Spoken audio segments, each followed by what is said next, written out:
ሰላም ተማሪዎች እንዴት ናችሁ? እንደምንቆያችሁ በዛሬው ቶፒካችሁ ደግሞ በሌሰን 3 ማለትም 1.3 ሜጀር ላንድ ፎርምስ ኦፍ አፍሪካ የሚለውን ቶፒክ እናያለን። በዚህ ቶፒካችን ላይ አፍሪካ ውስጥ ያሉ ዋና ዋና የሆኑ የመሬት አቀማመጦችን ወይም ስትራክቸሮችን የምንመለከት ይሆናል።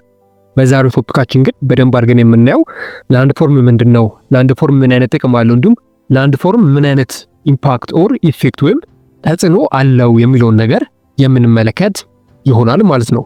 ላንድ ፎርምስ አር ዘ ሪዛልት ኦፍ ቮልካኒክ ኤንድ ቴክቶኒክ ፕሮሰስ። ስፔሻሊ እያንዳንዱ ላንድ ፎርሞች በቮልካኒክ፣ በቴክቶኒክ፣ በኢሮዥን ውጤቶች ናቸው የሚፈጠሩት። ዓለማችን ላይ ያሉት ሁሉም ላንድ ፎርሞች የሚፈጠሩት በእነዚህ ነገሮች ናቸው። ወይም በቮልካኒክ መንገድ፣ ወይም በቴክቶኒክ መንገድ፣ አሊያም በኢሮዥን መንገድ፣ ወይም በሌላ አማርኛ የተለያዩ የመሬት ኢንተርናል ወይም ኤክስተርናል ሪዛልቶች ናቸው ላንድ ፎርምን የሚፈጥሩት ማለት ነው። ስለዚህ የሆነ ላንድ ፎርምን የሚፈጥሩት ነገሮች በዋነኝነት ቮልካኒክ፣ ቴክቶኒክ ወይም ኢሮዥን አሊያም ኢንተርናል ኢንዶጆኒክ ወይም ኤክስተርናል ኤክሶጆኒክ የምንላቸው ነገሮች ናቸው የተለያዩ የሆኑ መልክዓ ምድሮችን ወይም ላንድ ፎርሞችን ክሬት የሚያደርጉት ወይም የሚፈጥሩት ማለት ነው። ላንድ ፎርምስ ፕሮቫይድ ኤ ፊዚካል ኮንቴክስት ፎር ዲስክራይቢንግ ዘ ላንድስኬፕ ቶፖግራፊ ኤንድ ኢኮሎጂካል ዩኒት ዊዝ ዘ ኒው ኢንቫይሮንመንት። ስፔሻሊ ስለ ላንድ ፎርም ወይም ስለ መልክዓ ምድር ማወቃችን የመሬት አቀማመጥ ምን እንደሚመስል ምን አይነት ሁኔታ ውስጥ እንዳለ እንድናውቅ ያስችለናል። ከምንም በላይ ደግሞ መልክዓ ምድራዊ አቀማመጦች ወይም ቶፖግራፊዎችን እንድንገልጽ ዲስክራይብ እንድናደርግ እንድናውቅ ማወቅ ብቻ ሳይሆን ደግሞ ዲስክራይብ ለማድረግ አናሊሲስ ለማድረግ እጅግ በጣም አድርጎ ይጠቅመናል ማለት ነው። ከዛም በተጨማሪ ኢኮሎጂካል ዩኒት ኦፍ ዘ ኢንቫይሮንመንት ስፔሻሊ ስለ ስነ ምህዳር ያለንን እውቀት ያለንን አስተያየት ያለንን ግንዛቤ እጅግ በጣም አድርጎ ይጨምርልናል። ላንድ ፎርምስ ኢዝ ነሰሰሪ ኢን ኦርደር ቱ አንደርስታንድ ዘ ቴምፖራል ኤንድ ስፓሻል ሂስቶሪ ኦፍ ኢኮሲስተም። ስፔሻሊ ደግሞ ስለ ስነ ፍጥረት ወይም ኢኮሲስተሙ ምን አይነት ስነ ፍጥረት እዛ ቦታ ላይ እንዳለ፣ ምን አይነት ነገር እዛ ቦታ ላይ እየተካሄደ እንደሆነ፣ ምን አይነት እንስሶች እዚህ ቦታ ላይ ይኖራሉ የሚለውን ነገር ለማወቅ ለመገመት ያስችለናል። ይህ ማለት ምን ማለት ነው? ለምሳሌ የመልክዓ ምድሩ አቀማመጥ ወይም የላንድ ፎርሙ ስትራክቸር ሬንፎርስት ሆነ ወይም ጫካ የበዛበት ቦታ ላይ ከሆነ እዚህ ቦታ ላይ ምን አይነት እንስሳ ይገኛል ብላችሁ ምን አይነት እንስሳ ልትሉ ትችላላችሁ? ከኔ ጋር ናችሁ አላችሁ? እያዳመጣችሁኝ ነው? በጣም አሪፍ። እንዲህ እያለን እንቀጥላለን። ሶ ወደ ኤግዛምፕላችን ስንመለስ ምን አይነት እንስሳ ይኖራል ብላችሁ ምን አይነት ትሉኛላችሁ? መቼም ላየን እዚህ አካባቢማ አንበሳ ይኖራል፣ ኦር ቺታ ወይም አቦ ሸማኔ፣ ኦር ቡፋሎ ወይም ጎሽ ወይም ኤሌፋንት እዚህ አካባቢ ይኖራል አትሉም። ያን መልክዓ ምድር ብቻ በማየት ስፔሻሊ እዚህ አካባቢ ላይ ሬንፎርስ ከሆነ ወይም እጅግ በጣም ብዙ ደን ያለበት ከሆነ እዚህ አካባቢማ ምናልባት ፓንዳ ሊኖር ይችላል፣ ኦር ሞንኪ፣ ኦር ጉልላ አሊያም ጎሬዝ የምንላቸው ነገሮች ወይም እነ ጦጣ እነ ዝንጀሮ የሆኑ እንስሳት እዚህ አካባቢ ይኖራሉ። ቢኮዝ ይህ አካባቢ ጫካ ነው። መልክዓ ምድሩ የጫካ ወይም ብዙ ሬንፎርስት አሉበት ወይም ብዙ የሆኑ ደኖች አሉበት። ስለዚህ እዚህ አካባቢ ላይ ምናልባት እንደነዚህ አይነት እንስሳ ይኖራሉ ብላችሁ ልገምቱ ወይም ፕሪዲክት ልታደርጉ ትችላላችሁ። አያችሁ፣ ላንድ ፎርም ወይም መልክዓ ምድርን ማወቃችን ስለ ኢኮሲስተም ያለንን ግንዛቤ ከፍ ያደርግልናል። ስፔሻሊ ደግሞ እዛ አካባቢ ላይ ኦኬ እንደዚህ አይነት እንስሳዎች አሉ ብለን እንድንገምት ያደርገናል ማለት ነው። ለምሳሌ ደግሞ አንድ ኤግዛምፕል እንመልከት። በጂኦግራፊ ቋንቋ ስናወራ ስፓርስሊ ፖፑሌትድ የሚባል አለ፣ ደንስሊ ፖፑሌትድ የሚባል አለ።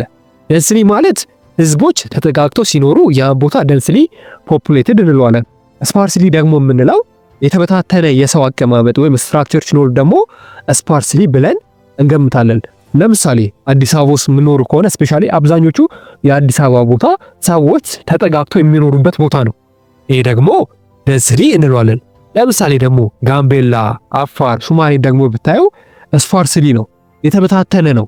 ሰዎች በአንድ ቦታ ላይ ወይም በአንድ ኪሎ ሜትር ስኩዌር ላይ ብዙ ሆኖ አይኖሩም፣ ተበታትነው የሚኖሩት።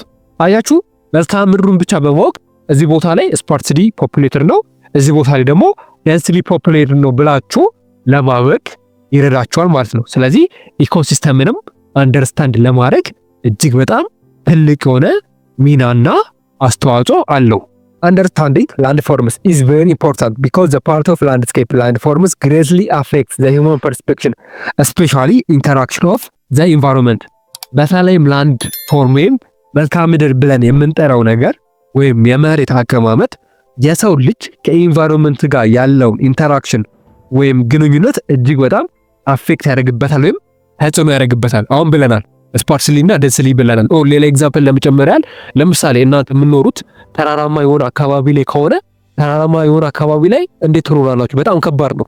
ላንድስኬፕ ወይም የመሬት አቀማመጡ የላንድ ፎርሙ አቀማመጡ የምስትራክቸር እጅግ በጣም ከፍተኛ ቦታ ላይ ከሆነ ለመኖር የማይመች ከሆነ እዛ ቦታ ላይ እንዴት አድርጋችሁ ትኖራላችሁ? አያችሁ፣ ከኢንቫይሮንመንት ጋር ያለውን ኢንተራክሽን እጅግ በጣም አፌክት ያደርጋል ወይም ኢምፓክት ያደርጋል ወይም ተጽዕኖ ያሳድርብናል ማለት ነው።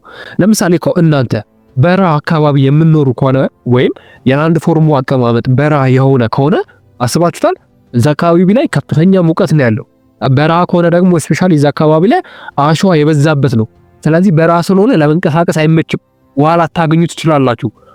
ኢንቫይሮንመንት ወይም ከኢንቫይሮንመንቱ ጋር ወይም ከአካባቢቹ ጋር ያለውን ነገር የሰው ልጅ ከአካባቢው ጋር ያለውን ኢንተራክሽን ላይ እጅግ በጣም ትልቅ የሆነ ተጽዕኖ ያመጣል። ቅድም እንዳልኳችሁ እናንተ ተራራማ አካባቢ የምትኖሩ ከሆነ በቃ ጉድ ነው። እዛ አካባቢ ላይ እንደፈለጋችሁ አትወጡም፣ አትገቡም፣ እንደፈለጋችሁ ወደ ትምህርት ቤት አትሄዱም፣ አትመለሱም። ቢኮዝ የላንድ ፎርሙ አቀማመጥ ምንድን ነው? ተራራ ነው፣ ከፍተኛ ቦታ ላይ ነው። እንኳን ለእናንተ ለእንስሳ ለመኖር ራሱ በጣም ያስቸግራል። ስለዚህ ኢንቫይሮንመንታችሁን ያከብድባችኋል ወይም ኢንቫይሮንመንታችሁ ላይ ትልቅ የሆነ አፌክት ያደርጋል ማለት ነው። ስለዚህ በሰው ልጆችና በኢንቫይሮንመንት ላይ ያለውን ኢንተራክሽን ላይ ትልቅ የሆነ ተጽዕኖ ወይም ኢምፓክት አለው ማለት ነው። ላንድ ፎርምስ አልሶ አፌክት ሞዲፋይ ኢንፍሉዌንስ ክላይሜት ስፔሻሊ ማይክሮ ክላይሜት ኤንድ ስሞል ኤሪያ ኦፍ ማይክሮ ክላይሜት። በተለይም ላንድ ፎርም ወይም የመሬት አቀማመጥ አካባቢያችን ላይ ያለውን የአየር ሁኔታ የመቀየር አቅም አለው። ያን ነገር ደግሞ ሲቀይረው ያን የአየር ሁኔታ በከፍተኛ ሁኔታ ሊቀይረው ይችላል ወይም በዝቅተኛ ሁኔታ ሊቀይረው ይችላል። እዚህ ጋር ማክሮ ክላይሜት ማለት በከፍተኛ ሁኔታ የአየር ንብረት መቀየር እንደማለት ነው። ማይክሮ ሲባል ደግሞ ስሞል በሆነ መጠን ወይም በዝቅተኛ መንገድ የአየር ሁኔታውን ሲቀይረው ማለት ነው፣ ክላይሜቱን ቼንጅ ሲያደርገው ማለት ነው። ግን እንዴት ነው? መሬት ነው። እንዴት ነው የአየርን ሁኔታ የሚቀይረው ብለን በምናይበት ጊዜ ለምሳሌ ላንድ ፎርሙ ወይም የመሬት አወቃቀሩ ተራራማ አካባቢ ከሆነ ወይም ለምሳሌ በረሃ አካባቢ ከሆነ በረሃ አካባቢ እንደምታውቁት እጅግ በጣም ብዙ አሸዋ ነው ብለናል። በዛ አካባቢ ላይ ዊንድ ወይም ንፋስ በሚነፍስበት ጊዜ እንደሌላው ቦታ እዛ አካባቢ ላይ አይነፍስም። በዛ አካባቢ ላይ ንፋስ በሚነፍስበት ጊዜ ያ ቦታ በረሃ ስለሆነ ያ ቦታ ገላጣማ ቦታ ስለሆነ እዛ አካባቢ ላይ ያለውን አሸዋ በደንብ አድርጎ ይወስዷል። እዛ አካባቢ ላይ የምኖሩ ከሆነ እስከ አለመታየት ድረስ ትደርሳላችሁ። ቢኮዝ ንፋሱ ገላጣማ ቦታ ስላገኘ እንደፈለገ ይነፍሳል። እንደፈለገ ወደ ሌላ ቦታ ይሄዳል። እንደፈለገ አሸዎቹን እያነሳ ከዛ ወደዚህ ያደርጋቸዋል። ይሄ ምንድነው? የላንድ ፎርሙ አወቃቀር ወይም የመሬት ገጽታው ነው። ንፋሱ እንደፈለገ አሸውን እንዲያነሳው ወደዚህ እንዲል የሚያደርገው ማለት ነው። ለምሳሌ ደግሞ እጅግ በጣም ብዙ ደን ያለበት ወይም ጫካ የሆነ ቦታ ላይ ንፋስ ቢነፍስ በረሃው ላይ እንዳለው አይነት ሪስፖንስ ይሰጣል ወይም በረሃው ላይ እንዳለው ነገር ንፋሱ ደኑ በበዛበት ቦታ ላይ ይነፍሳል እንዴ ካላችሁ አይነፍስም። ቢኮዝ ያ የመሬት ገጽታ ወይም ያ ላንድ ፎርም ወይም ያ የመሬት አወቃቀር እጅግ በጣም ብዙ የሆነ ደን ስላለበት ንፋሱ ብዙ የሆኑ አፈሮችን አይወስድም ኦር አዋራ አያስነሳም። ስለዚህ ይሄ የመሬት አወቃቀር በክላይሜት ላይ የራሱን የሆነ ኢምፓክት ወይም የራሱን የሆነ ተጽዕኖ ያሳድራል ማለት ነው። እስቲ አሁን ደግሞ ኢፌክት ኦፍ ላንድ ፎርም ኢኮሲስተም ፓተርን ኤንድ ፕሮሰስ የሚሉትን እንመልከት። የመጀመሪያውና አንደኛው ነገር ላንድ ፎርም አትሪቢዩት ስፔሻሊ ኤሌቬሽን ስቲፕነስ ኦፍ ስሎፕ ኤንድ አስፔክትስ ዘ ዲፈረንት ፓተርን ዊች ዲተርማይን ዘ ኢኮሎጂካል ፖቴንሻል አን ኤሪያ። ቅድም ብለናላ ስፔሻሊ ላንድ ፎርም ኦር መልክዓ ምድር የምንለው ነገር ቦታው ቦታ መቀያየሩ የተለያዩ የሆኑ ስትራክቸሮችን መያዙ ከሚባለው በላይ ኢኮሎጂካል የሆነ ትልቅ የሆነ ኢምፓክት ስነ ምህዳሩ ላይ ኢኮሲስተሙ ላይ ስነ ህይወት ወይም ስነ ፍጥረት ላይ እጅግ የሆነ ትልቅ የሆነ ከፍተኛ የሆነ ተጽዕኖ አለው ብለን ነበር። ኢሊቬሽን ላይ መገኘት ወይም ከፍተኛ ቦታ ላይ መገኘት፣ የሆነ ፓርት ደግሞ ስቲፍነስ ስሎፕ መሆኑ አሊያም ፕሌን መሆኑ የራሱ የሆነ ኢምፓክት አለው። ኢምፓክቱ ኢኮሲስተም ላይ ስነ ፍጥረት ላይ እንዲሁም ኢኮሎጂካል በአጠቃላይ ስነ ምህዳሩ ላይ ትልቅ የሆነ ኢምፓክት ወይም ተጽዕኖ አለው ማለት ነው። አንደኛው ኢፌክት እሱ ነው። ሌላኛው ነገር ደግሞ ላንድ ፎርም ሪጅን አፌክት ዘ ፍሎ ኦፍ ኦርጋኒዝም ኢነርጂ ኤንድ ማቴሪያል። በተለይ ላንድ ፎርም ኦርጋኒዝም ኤነርጂ እና ማቴሪያል ላይ የራሱ የሆነ ትልቅ የሆነ ተጽዕኖ አለው። ለምሳሌ ኦርጋኒዝም ስንል ወይም ኢኮሲስተም ስነ ፍጥረት ላይ በምንልበት ጊዜ ለምሳሌ እናንተ የምኖሩበት አካባቢ ቅድም ብለናል። ለምሳሌ ተዳፋት ከሆነ የማይመች ከሆነ የአካባቢ እንኳን ለሰው ተዳፋት ለእንስሳ ራሱ አይመከርም። ኦር እንስሳ እዛ ቦታ ላይ ሰርቫይቭ ለማድረግ ለመቆየት እጅግ በጣም ያስቸግረዋል፣ ወይም እዛ አካባቢ ላይ አይኖርም። ለምሳሌ በራ አካባቢ ላይ ሳራ ዴዘርት ላይ ኦር ካናሪ ዴዘርት ላይ እንደዚህ አይነት መልክዓ ምድር እንደዚህ አይነት ስትራክቸር ወይም እንደዚህ አይነት ላንድ ፎርም ያላቸው ቦታዎች ላይ ሰው ይኖራል ካላችሁ በፍጹም አይኖርም። እንስሳቶች ይኖራሉ ካላችሁ በፍጹም ምናልባት አንዳንድ እንስሳቶች እዛ አካባቢ ላይ ይኖራሉ እንጂ እንኳን ለሰው ልጅ ለእንስሳት የማይመች ይሆናል። ሙቭመንት ወይም እንቅስቃሴያችንን ሊገድብ ይችላል።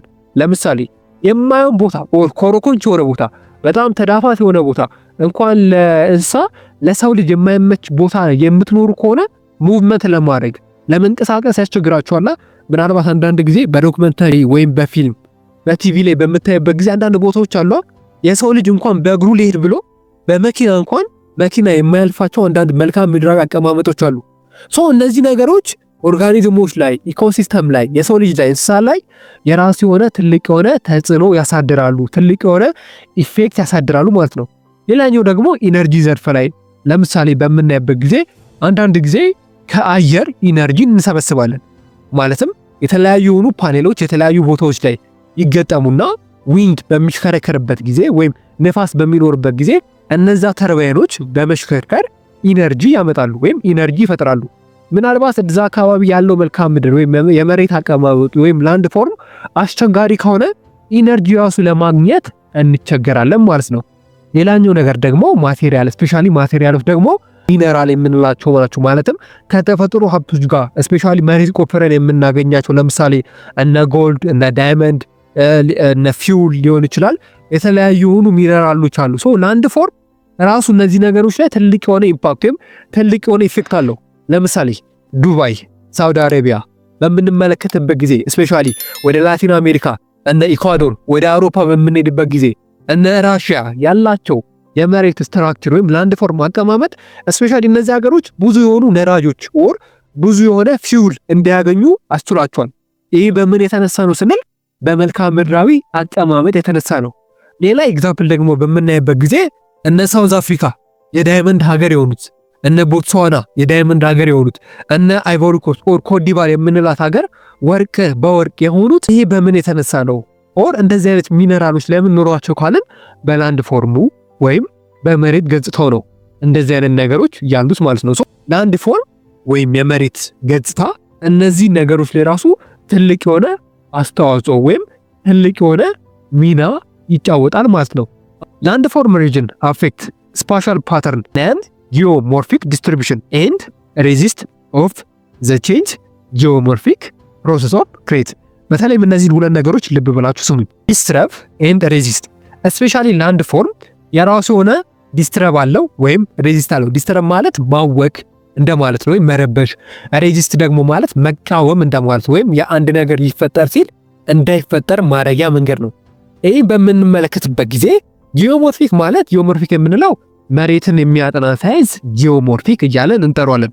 ስለዚህ ላንድ ፎርም ወይም ይሄ መልክዓ ምድራዊ አቀማመጥ ወይም የመሬት ስትራክቸር ስፔሻሊ መሬት በተፈጥሮ ልታደርገው የምችለውን ፕሮሰስ ኦር ሁደት ሊያበላሽ ይችላል ወይም ሊያውክ ይችላል። ለምሳሌ ማውንቴን አካባቢ ወይም ተራራ የሆነ አካባቢ ላይ እዛ ተራራማ አካባቢ ላይ ደግሞ ያሉት ሮኮች እጅግ በጣም ስትሮንግ እና ጠንካራ ከሆኑ መሬት በተፈጥሯዊ ሂደት ለምሳሌ እዛ አካባቢ ላይ ቮልካኖ ኦር የእሳተ ገሞራ ልፍጠር ብላ እንኳን በምንሞክርበት ጊዜ እዛ አካባቢ ላይ ወይም እዛ ማውንቴን ላይ ያሉት ሮኮች እጅግ በጣም ጠንካራ ስለሆኑ ቮልካኖ ወይም የእሳተ ገሞራው እንዳይፈጠር ሊያደርጉ ይችላሉ፣ እንዳይከሰት ሊያደርጉ ይችላሉ። ለምሳሌ ደግሞ በቴክቶኒክ መንገድ ወይም በተለያዩ መንገድ ኤርዝኩዌክ ቢፈጠር ወይም የመሬት መንቀጥቀጥ እዛ አካባቢ ላይ በሚፈጠርበት ጊዜ ሮኮቹ እጅግ በጣም ጠንካራ ስለሆኑ መልክዓ ምድራዊ አቀማመጡ ለነዚህ አይነት ፕሮሰስ ስለማይመች የመሬቱ መንቀጥቀጥ ላይከሰት ይችላል።